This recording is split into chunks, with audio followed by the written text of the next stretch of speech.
Суток. Вот очередные два ножичка готовы. Вот, покажу немножко. С ножен не выпрыгивают. Вынуть надо, просто пальчиками вот упираете, все выходят сами. Здесь вот цветная калка получилась. Пускали маленько. Ну, покажу сразу. Поправить можно даже вот нож об нож. Об любую плоскость, по идее. Металлическую. Ну, хороший керамический камень, естественно, будет намного лучше.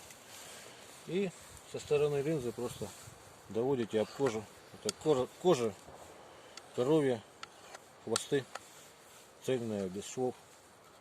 Внутри можжевельник, клинок всегда приятно пахнет. Удлинять можно нужно. Как же вот внутрь вставляется до щелчка. Ну и покажу немного, как режут по очереди. Это вот рог лося. Это у меня стандартная процедура, да, видно, да, примерно, как стружку заворачивает. Вот.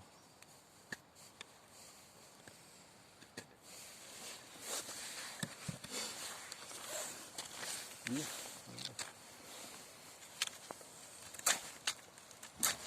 древесина вот замороженная в лесу. На газетке.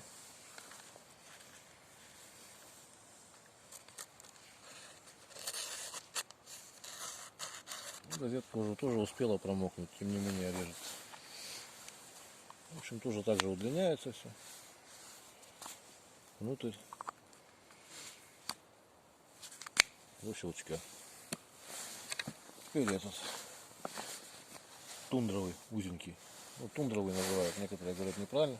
Я не знаю, может правильно, может неправильно. Режет вот так примерно.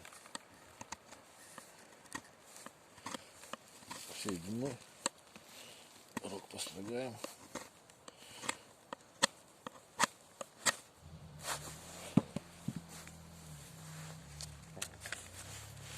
Палочку.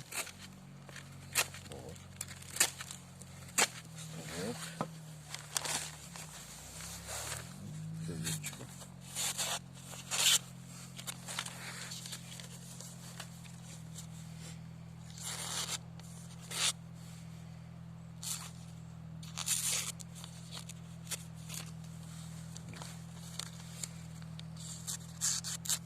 Кончик тоже режет.